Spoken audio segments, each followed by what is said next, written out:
Vale. ¿Vale? ¿Y yo me tengo que identificar de alguna forma o no? No hace falta. Yo te voy a hacer un poco una introducción. Bueno, ahora lo vas a ver. Mira, te lo voy a leer. Vale. Gracias por dedicarnos un poco de tu tiempo para compartir parte de tu historia de vida. Esta es una entrevista sobre la historia de vida. Te vamos a pedir que juegues el papel de un contador de la historia de tu propia vida a fin de construir para nosotros la historia de tu pasado, tu presente y de aquello que ves como tu futuro. Las vidas de las personas varían tremendamente y la gente le da sentido a sus vidas de diversos modos. Al contarnos una historia sobre tu vida, no necesita contarnos todo lo que haya ocurrido. Una historia de vida es selectiva.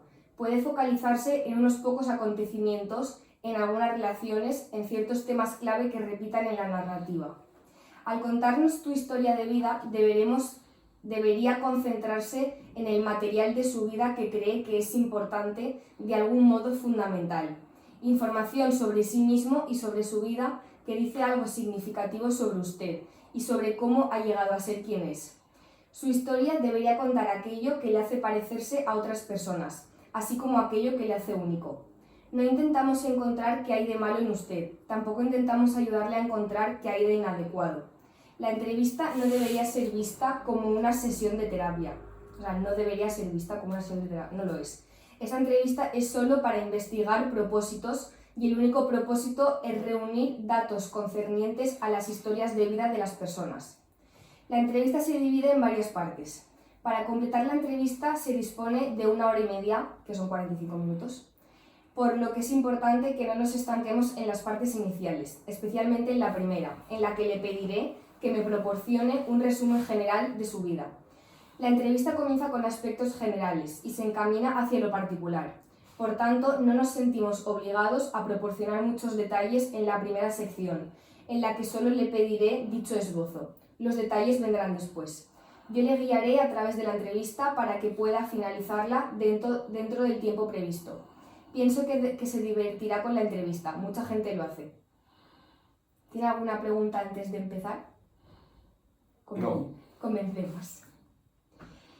Comience imaginando su vida como si fuera un libro, y con cada parte de ella prepare un capítulo. Aunque el libro todavía no está terminado, es probable que ya contenga un número de capítulos interesantes y bien definidos. Divida su vida en capítulos importantes y dígame brevemente algo de cada uno de ellos. Aunque puede tener tantos capítulos como quiera, pero le sugiero un mínimo de 2 o 3 y un máximo de 7 u 8. Piense en esto como un índice de su libro. ¿Puede darle a cada capítulo un título y describir un poco los contenidos de cada uno? No cuente aquí la historia completa, proporcione solo un significado o sentido al esquema general de lo que ha sido su vida hasta ahora. Voy a anotar este índice que nos guiará después de la entrevista. ¿Empiezo ya? Bueno, empecemos por la infancia. Mi infancia fue una infancia muy feliz. Éramos 5 hermanos, mis padres y una tía que vivía con nosotros, y en un pueblecito de Andalucía donde los niños podíamos jugar en la calle.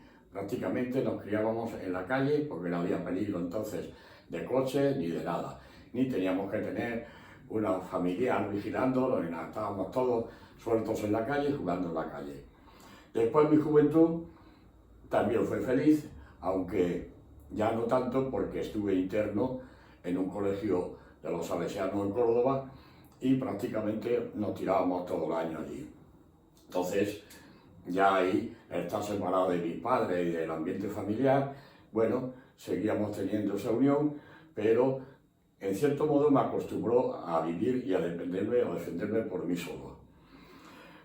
Después, en mi época de juventud, lo típico de estudiante, ahí no fui muy aplicado, que digamos, porque me gustaba más la fiesta que otra cosa, hasta que mis padres dijeron, niño, esto no puede seguir así.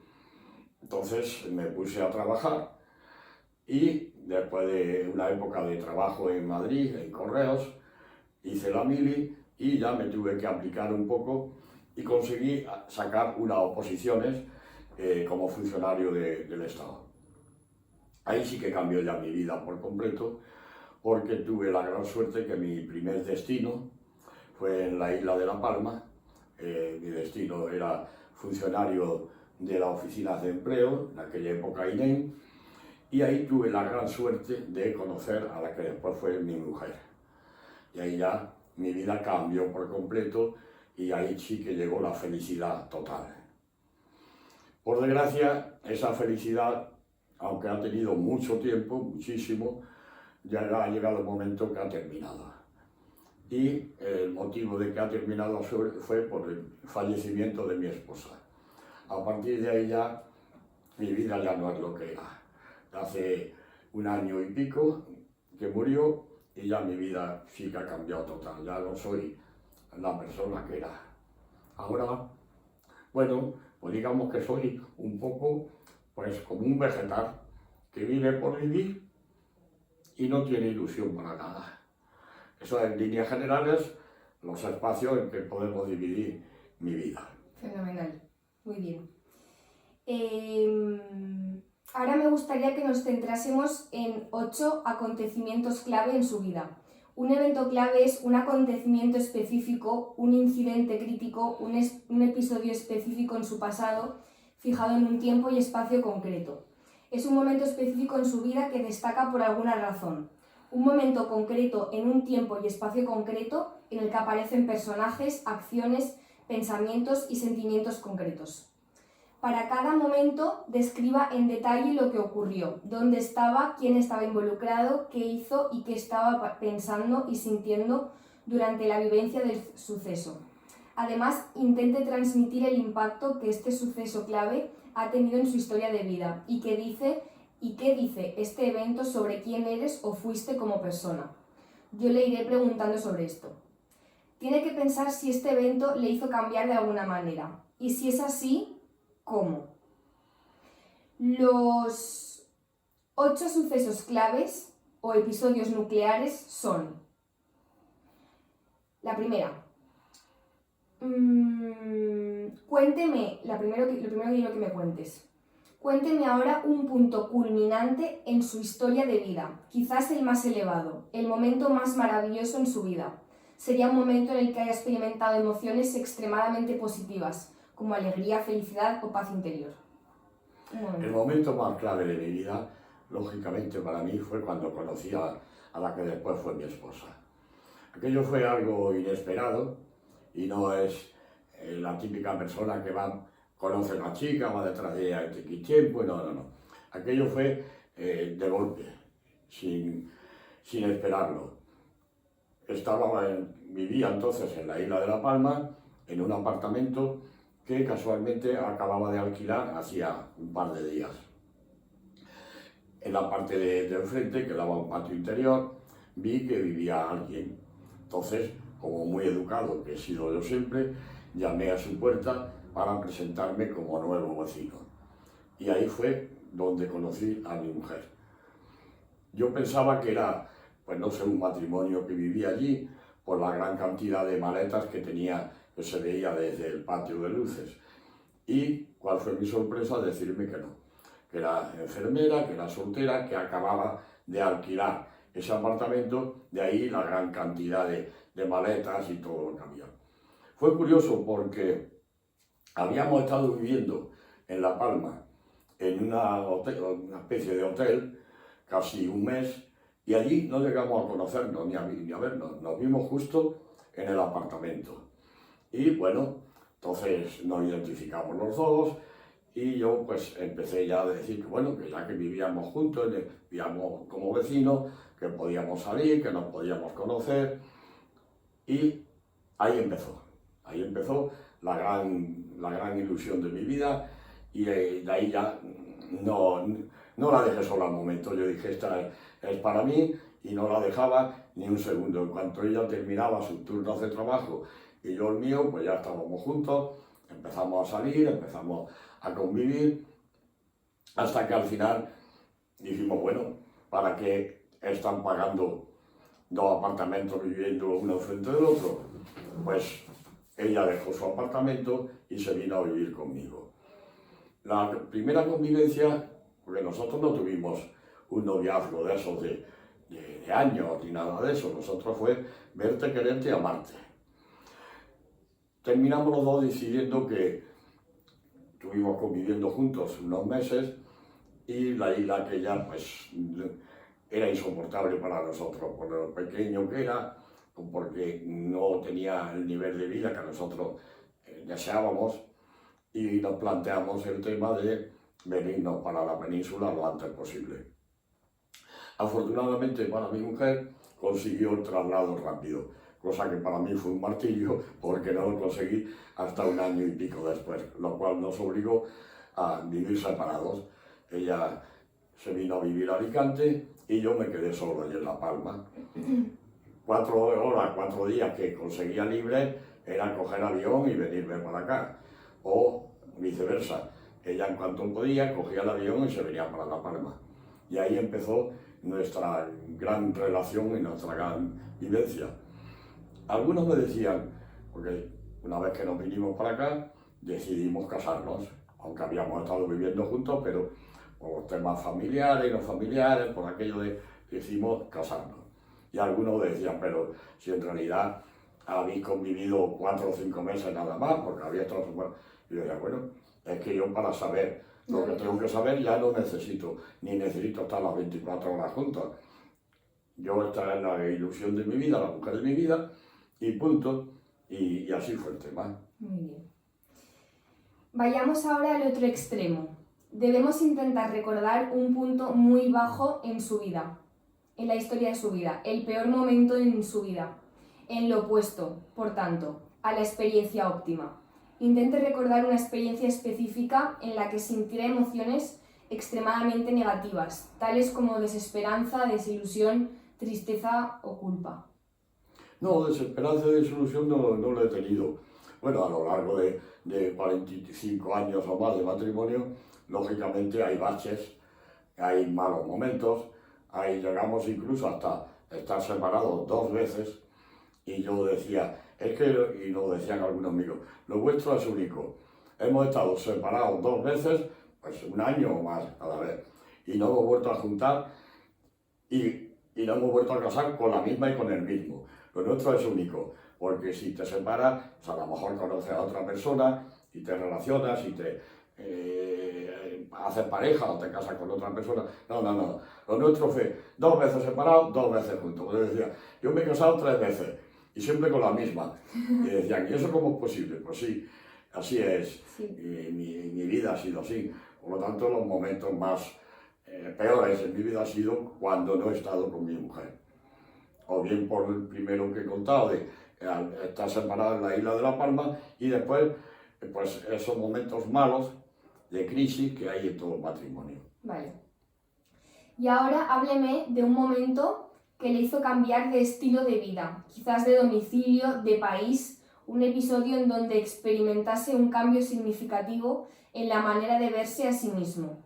No es necesario que captase que fue un episodio decisivo tal en el mismo momento en que este ocurrió.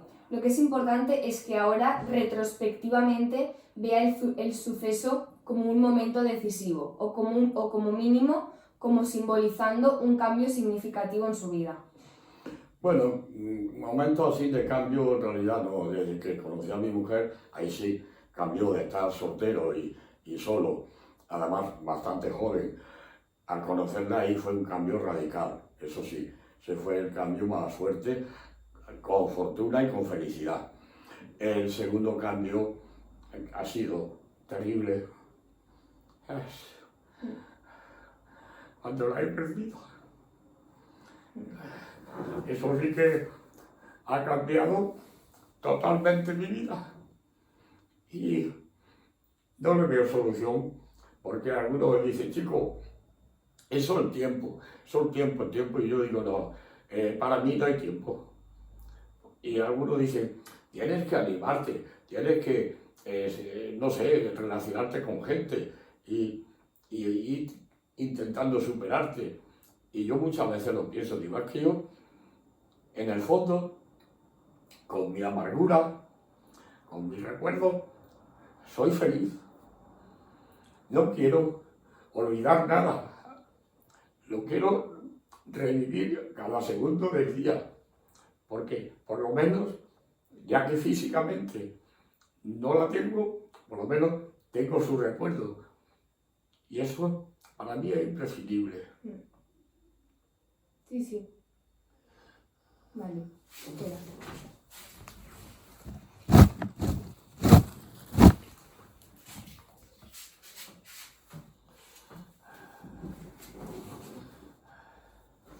Vale. Vayamos a su infancia. Lo más lejos que recuerde. Uno de los recuerdos más tempranos que tiene sobre un suceso que pueda describir de manera completa con su escenario, escena, personajes, sentimientos y pensamientos. Bueno, de mi infancia todo lo que tengo son recuerdos muy agradables, porque vivíamos en una familia muy unidos, muy felices, y hay recuerdos, por ejemplo, pues cuando se acerca la Navidad, que eso para mí son recuerdos muy bonitos, porque mi madre montaba un Belén grandísimo en el salón de casa y para mí son recuerdos muy gratos de ver, de recordar aquella época. De mi infancia recuerdo, pues no sé, un montón de cosas, que cómo jugábamos en la calle, jugábamos pues a juegos que nos inventábamos, al balón, que bueno, balón no era balón, nosotros le decíamos pelota porque entonces eran pelotas de goma. Y cuando no, pues en todos los críos nos inventábamos juegos y éramos muy felices jugando así. Recuerdo, por ejemplo, episodios que hoy día ya no se hacen. Era el día de la matanza en casa. La matanza se hacía en casa y mi padre, como éramos muchos de familia, criábamos 2 cerdos y con eso pues había comida para todo el año, de los chorizos, las morcillas, el jamón y tal y que cual. Y ese día era una fiesta en mi casa. Además se reunían todas las vecinas y se ayudaban cuando le tocaba a otra hacer la matanza, pues todas iban a casa de la otra. Y eso era una ceremonia, era un día de fiesta. Y momentos así de mi infancia, pues no sé, recuerdo muchos, porque fui... El más temprano. ¿Eh? El más temprano. El más temprano, pues no lo sé, no lo recuerdo. ¿Tu comunión? Porque son tantos y... ¿Comunión, por ejemplo? ¿Eh? ¿Comunión? ¿El día de la comunión? Pues sí. Además, en aquella época, pues las comuniones no se hacen como ahora, en los del colegio todos juntos y tal, cada uno lo hacía y se hacía en la casa de cada uno. Sí. Entonces, pues recuerdo que sí, que no era como ahora que hacen unas comidas enormes. Entonces allí se contrataba a una mujer que había en el pueblo que hacía chocolate y churros y éramos todos los niños allí dentro de la casa, lo que se hacía en la propia casa. Entonces eran casas del pueblo muy grandes y todo allí y comíamos chocolate con churros y los dulces que se hacían entonces. Y muchas veces recuerdo una frase que decían los mayores, los padres y los tíos y tal: a ver quién es el que más se mancha de chocolate. Y llevábamos todos unos lamparones de chocolate con el churro y tal. Y sí, fue ese bonito, pero tampoco lo recuerdo como un episodio muy especial. Vale. Bueno, esto era un recuerdo temprano. Ahora te pregunto un recuerdo de tu infancia, positivo o negativo, que destaques hoy en día. No recuerdo ningún detalle así en particular, ni positivo ni negativo. Quizás de mi infancia, pues lo que sí me marcó un poco fue cuando me metieron interno en Córdoba, en los Salesianos, que yo entonces tenía 9 años. Y entonces está desde octubre, septiembre, que empezaba el curso, hasta Navidad, que no nos daban las vacaciones, pues estar allí metido, aunque estaban mis 2 hermanos mayores también, pero tenías que buscarte la vida tú solo. Sí. Mis padres venían a vernos una vez o 2 veces al mes, y aquello pues sí que ya me cortó un poco, me marcó un poco. Pero también me enseñó a que tenía que vivir solo, tenía que buscarme la vida solo, que no tenía que estar siempre dependiendo de papá y mamá, porque allí además los curas eran bastante estrictos en ese sentido. Sí. y te tenías tú que levantar y hacerte la cama tú mismo y irte tú solo al aseo, y como eso, pues, en un armario que teníamos individual, organizarte la ropa, y eso te enseña a que en la vida es así, y que tienes que buscarte la vida tú solo, no tienes que estar pendiente de... Y después, pues eso, en clase y tal, pues era una vida bastante estricta, pero no estoy arrepentido de ella tampoco. Muy bien. ¿Puedes recordar algún momento importante de sus años de adolescente? En mis años de adolescente, pues la mayoría los pasé internos, y salvo las vacaciones cuando venía al pueblo. Y bueno, allí era pues, cuando ya más mayorcito, se empezaba a hacer los típicos guateques de la época, donde empezabas a conocer a una chica o a otra. Bueno, las conocía de siempre porque eran amigas del pueblo y éramos la pandilla de siempre. Y no había detalles así importantes. Bueno, después llegaba la feria en verano y ya empezaba a decir, bueno, yo voy a salir con fulanita. Y yo, porque en la feria se hacía un baile del ayuntamiento allí, donde íbamos, aunque íbamos en pandilla, pero más o menos por pareja.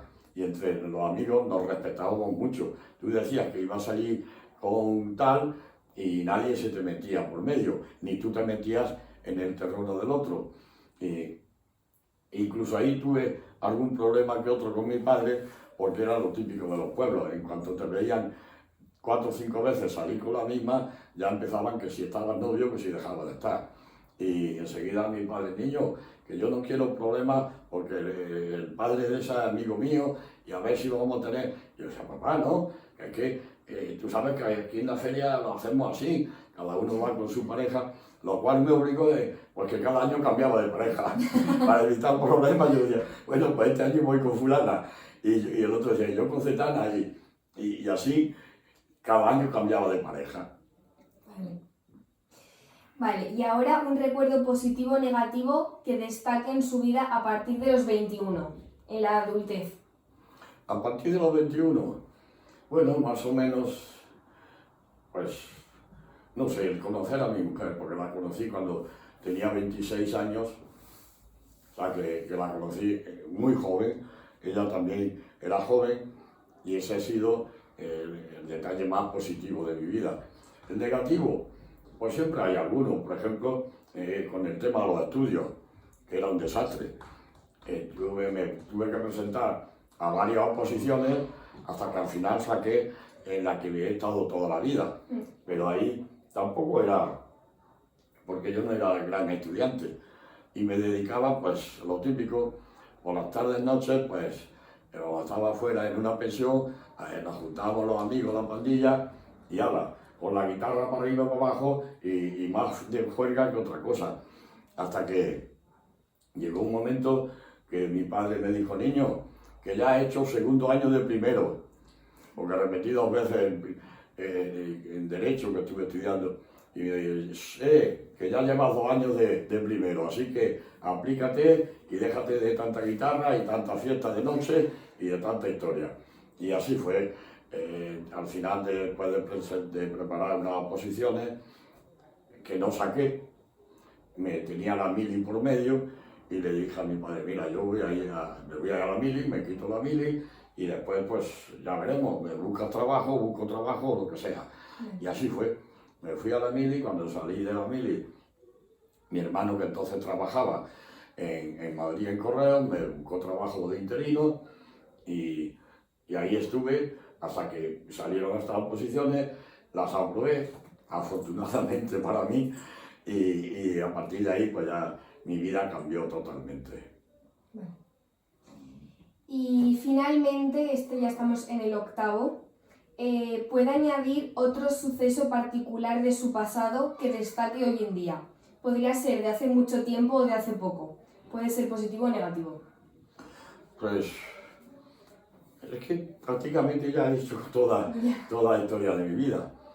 En algún momento que destaque, pues quizás delegaba mucho, por eso ahora lo añoro tanto, delegaba mucho en mi mujer. todo el sistema familiar, todo, era ella la que lo organizaba, era ella la que proponía, aunque a veces yo le tenía que parar un poco, frenar, porque si no se lanzaba como una oveja, pues llegaba un momento que yo le decía, niña, para que esto no... pero cuando llegaba un momento decisivo, como por ejemplo la compra del piso, tal, yo sabía que ella tenía más habilidad que yo para negociar. ¿Ah, sí? Entonces le daba carta blanca y ella me decía, tú déjame a mí que yo negociaré y tal. Yo decía, de acuerdo, pues sabía que tenía más habilidad que yo para esos temas.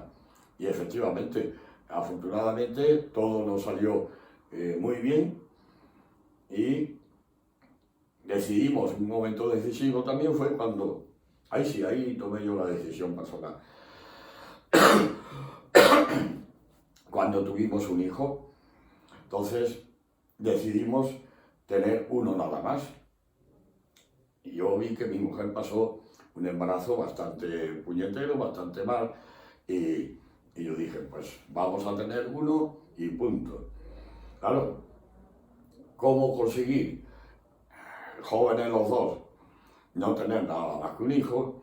Pues era un poco delicado, porque si a mi mujer se hacía, creo que llamaban ligado de trompas o no sé qué, era una operación bastante Costosa. delicada para la mujer. Hacer otros métodos anticonceptivos, ninguno era muy, o sea, seguro, perdona, ninguno era muy seguro. Entonces me enteré y decidí hacerme yo la operación, la vasectomía. Era ilegal en aquella época. ¿Ah, sí? Era ilegal, salvo que conocieras algún médico amiguete que se atreviera, y efectivamente, como mi mujer trabajaba de enfermera en el ambulatorio, pues conseguimos dos, a través de un ginecólogo y un urólogo, pues dijeron, ellos también querían experimentar, por así decir, y dijeron, venga, nosotros te lo hacemos aquí en una clínica que había. Y esto va a costar como la extracción de, no sé, de un grano o de algo, porque como vasectomía oficialmente no podía costar. Y entonces me dijeron claramente, pero tienes que tener la conciencia muy clara, porque esta operación no tiene marcha atrás. Una vez que se hace, tú no puedes decir, ahora quiero volver atrás y quiero tener otro hijo. Es imposible. Y mi mujer dijo, oye, que lo mismo tú, que si algún día nos separamos y tal, tú quieres rehacer tu vida. Digo, mira, a mí no me hables de eso. Yo no quiero que tú sufras más. Como a mí me da igual, si nos separamos algún día, tener o no tener, ya tengo uno, con uno que tengo bastante, como muestra un botón. Lo que yo no quiero es que tú padezcas. Ni tampoco quiero que nuestra vida sea un sufrimiento, cuidado, cuidado, cuidado.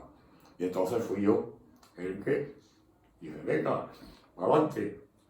Y así fue. Y desde entonces hasta ahora, pues, tan feliz, tan feliz. Muy bien. Vale. Ahora quiero que se centre en 4 de las más importantes personas en su vida.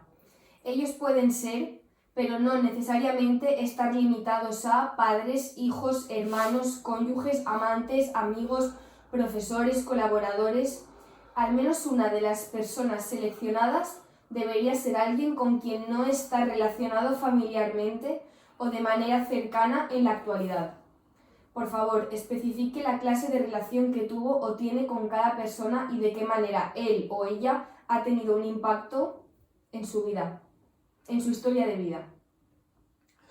Bueno, en realidad no tengo ninguna persona en concreta que haya tenido un impacto fuerte. Conocidos y compañeros de trabajo, pues siempre hay, y mal que bien siempre alguno más relacionado que otro. Pero no he tenido ninguna persona así que me marcara o que tuviera una relación más íntima o más tal. Sí, tengo un amigo en Madrid que prácticamente nos criamos juntos, creo que nos llevamos un mes de diferencia. Y mi amigo Rafa, pues sí, siempre hemos estado, a pesar, vuelvo a insistir lo de otras veces que lo he dicho, a pesar de no convivir juntos, a pesar de la distancia, pero siempre hemos tenido esa relación de joven y adolescente. Yo estuve en su casa en Madrid varias veces. Cuando estuve trabajando en Madrid, salíamos juntos muchas veces, aunque no tanto porque él ya tenía novia en aquella época. Y bueno, pero yo iba, por ejemplo, iba a comer a su casa todos los domingos, porque él tenía su familia y tal, y yo estaba solo en una pensión.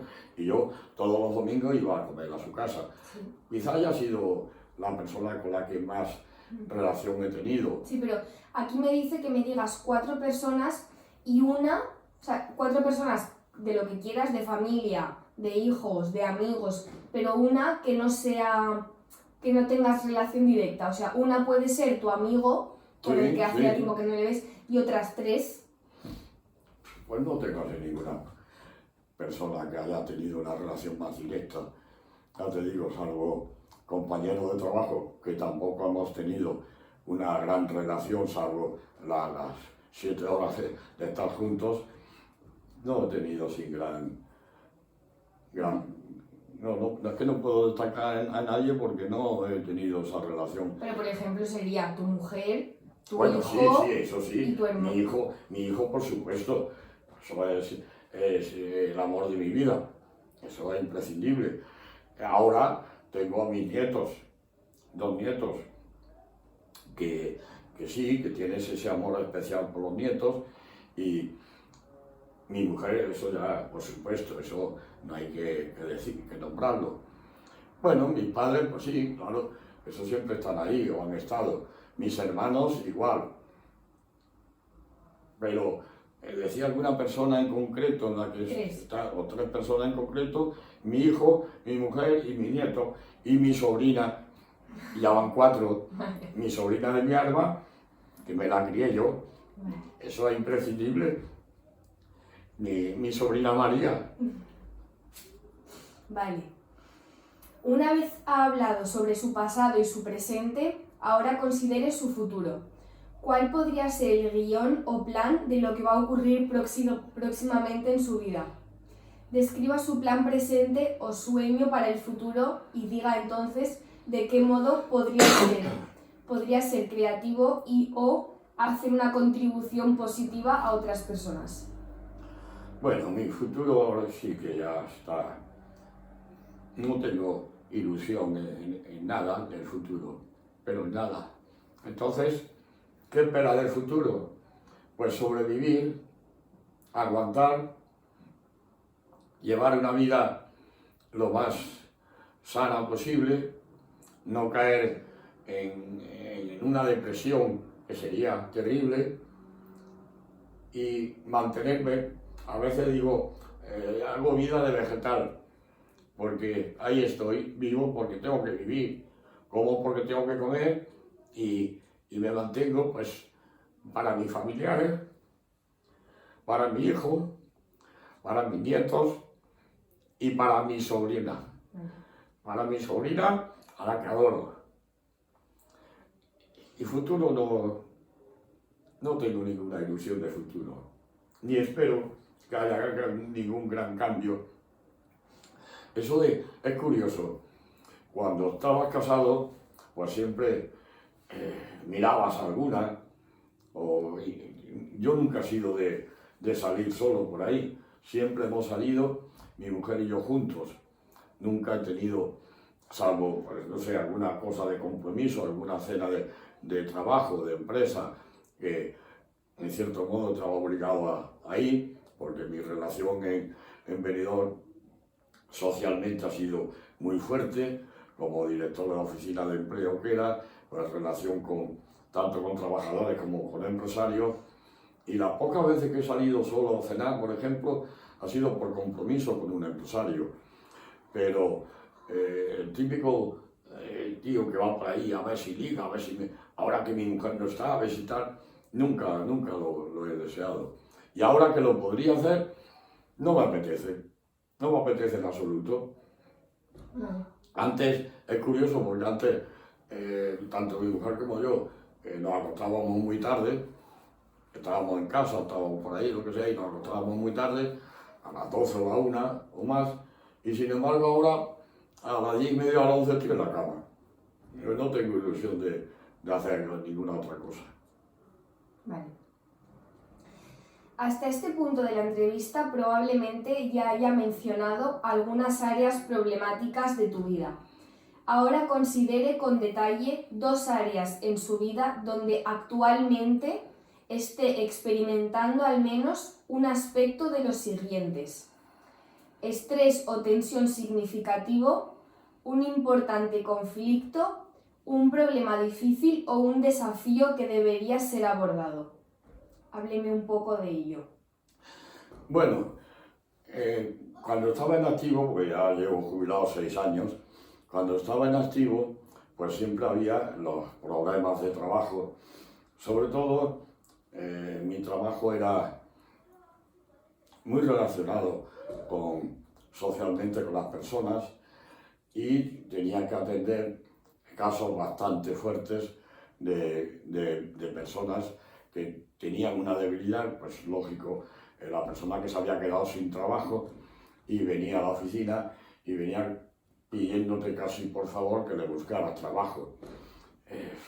Había veces que te afectaban psicológicamente un poco, porque imagínate que yo con 20 y tantos, 30 años, de momento se me presentaba delante un señor de 50 y casi se te echaba a llorar diciendo que tenía críos, que tenía hijos que mantener y que no tenía trabajo. Entonces tenía que hacer de tripas corazón para ver cómo solucionabas un poco el tema psicológico de esa persona y cómo le podías ayudar materialmente. Materialmente a veces era imposible porque había momentos de crisis económica y el desempleo se disparaba. Entonces intentabas por algún medio pues solucionar ese problema o pasar de ese problema.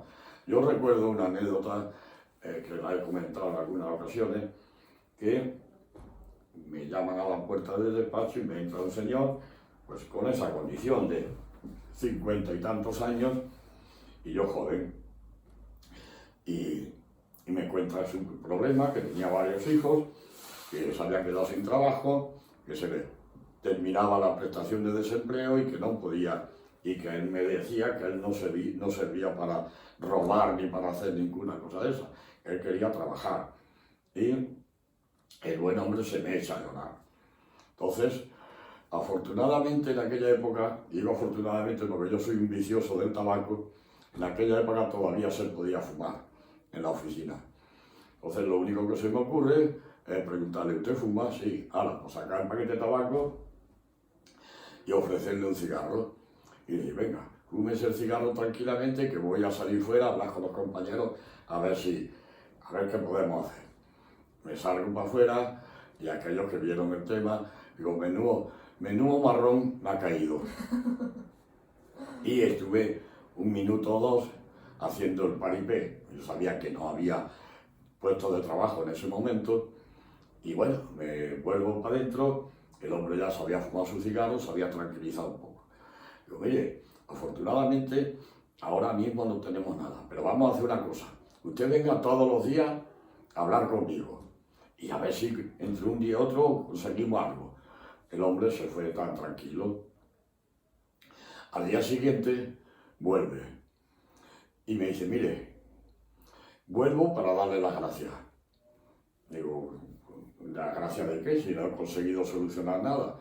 Si usted psicológicamente ayer me dio un impulso de moral terrible, porque cuando salí a la calle, a los pocos metros, pensé: hay que ver, este hombre no me ha solucionado nada, pero qué tranquilidad me ha dado y qué relax y qué. Por eso vengo a darle las gracias.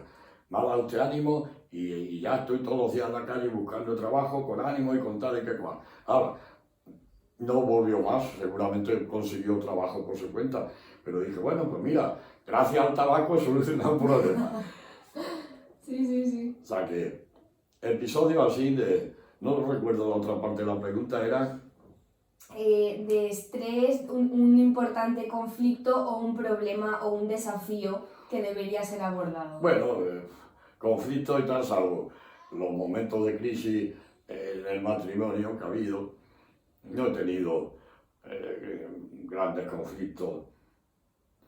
Físicamente, pues sí, hubo un momento en que me dieron unos ataques de epilepsia y tal, y eso fue pues eso, motivado por algún momento clave, como fue la primera separación con mi mujer.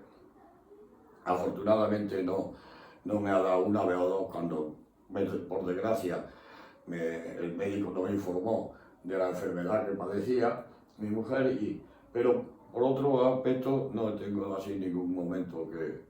Vale. Las preguntas en esta parte se relacionan con sus creencias y valores fundamentales. Considere durante un momento las dimensiones religiosas o espirituales de su vida. Describa de manera resumida, sus creencias religiosas o el modo en que se acerca a la vida en un sentido espiritual. ¿En qué sentido cree que sus creencias son similares a las de los demás y en qué aspectos son diferentes de las personas que más conoce?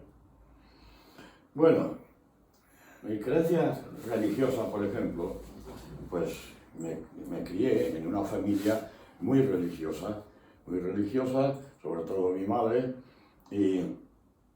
pero eso también me marcó un poco, porque al estar tantos años interno en un colegio de religiosos, entonces ahí te empiezas a dar cuenta que todo no es bueno, bonito, que Dios existe, pues sí, porque te lo dicen. Llega un momento que dices, ¿y si existe Dios, por qué puede haber tanta catástrofe y tantos desastres inhumanos? ¿Y por qué Dios permite que mueran niños de hambre? Y entonces llega un momento que dices, esto no me termina de convencer mucho. Esto de tener que ir a misa todos los domingos o todos los días, hay que haya un señor que me cuente el Evangelio y que me cuente tal, esto no me da ni fuerza moral para vivir eso. Y eso te va un poco apartando de esa fe católica o cristiana. Y por otras religiones, pues no siento nada. Creer, pues sí, crees que algo tiene que haber. Algo debe de haber, porque si no, la existencia en el mundo es solamente cuando te mueres, te hace polvo, te comen los gusanos y nada más, que bueno, y para eso he vivido. Yo creo que debe de haber otro mundo más, algo más. El alma, dice, el alma es inmortal. Pues puede ser que lo sea. Tampoco nadie ha venido a contarnos que es inmortal, esa es otra, pues sí. Pero entonces ya pensaríamos de un modo materialista. Sí. Si nos fijamos solo en lo material, pues yo creo que debe de haber algo. Yo no creo en lo que me cuentan los curas. Curas te lo cuentan porque le han educado de esa forma y te lo cuentan de esa forma. Yo creo que mi mente es la que tiene que pensar que debe de haber algo más, no lo que me cuente el cura.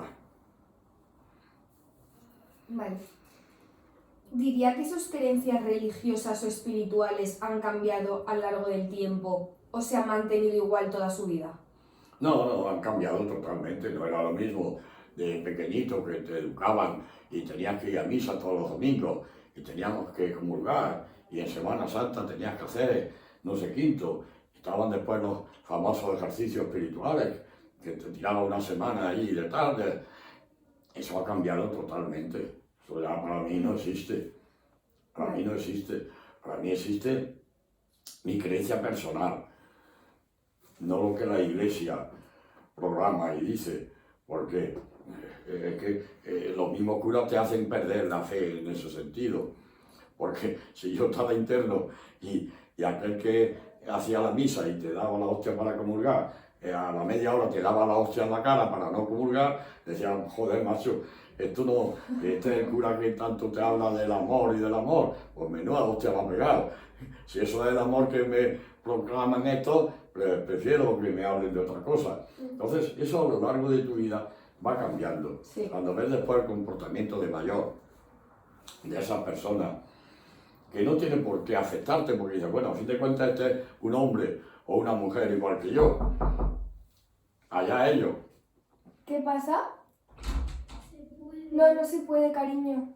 Es que No, Aitana, mi vida, no. terminas ya. Sí. Vale.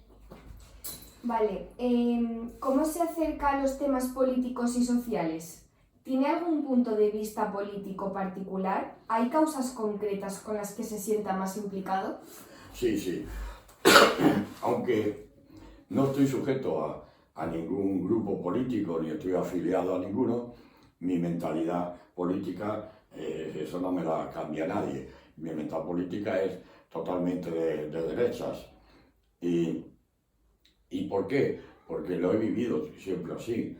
¿Y por qué? Porque en la actualidad te lo demuestra. Hay un momento de crisis y es curioso. Llega el socialismo y el país se va a la ruina. Llega la derecha y sube para arriba económicamente. ¿Por qué? Porque quizás haya menos gastos sociales, porque haya menos... No lo sé, en concreto sí lo sé y no lo sé, pero mi mentalidad es totalmente de derecha 100%. Y es más, creo más, aunque eso pues no interesó al gobierno de Franco ni todo esto después, pero yo creo más en la doctrina de José Antonio. José Antonio y su doctrina estaba más a la izquierda que el propio PSOE o comunismo. Pero claro, eso no interesaba para nadie llevarlo a la práctica. Pero mi mentalidad sí, totalmente en ese sentido. Vale. Vale. Llegamos ya al momento de finalizar la entrevista. Le pido un último esfuerzo.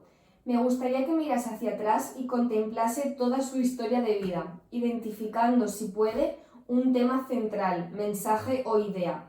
Es como si le pusiéramos un título a la historia de su vida. ¿Qué título sería?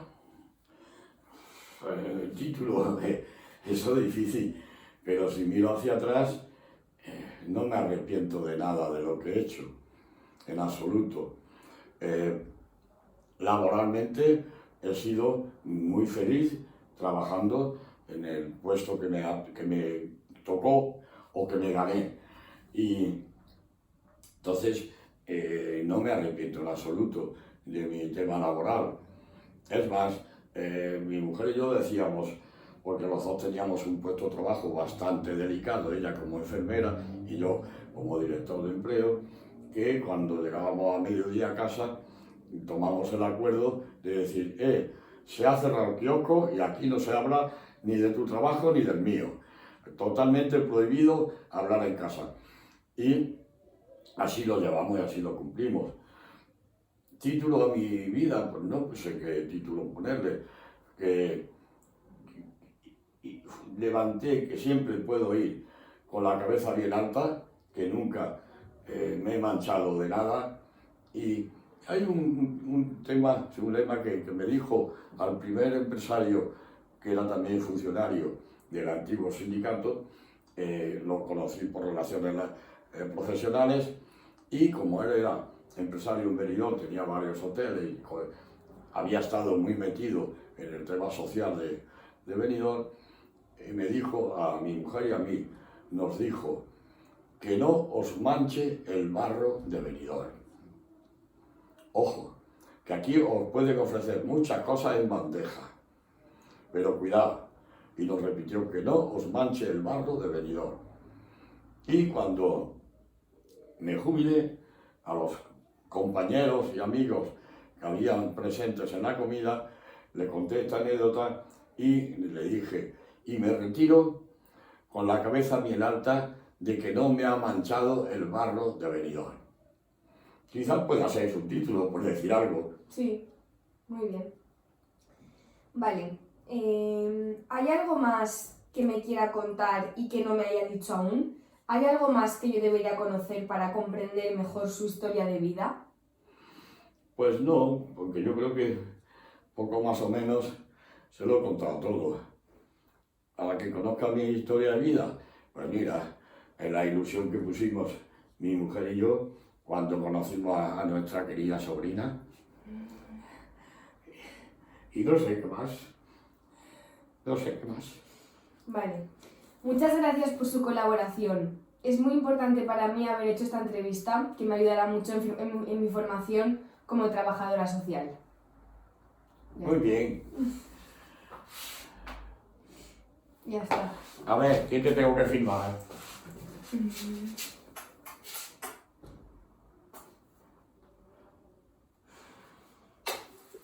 ¿Cómo te quiero? Ahora abajo lo firmamos, que aquí no tengo bolis. Pero esto. Eso, pues llévatelo por abajo y lo firmamos. Que tengo ganas de fumar un cigarro, joder. Si hubiera durado un poco más, hubiera dicho, porta que me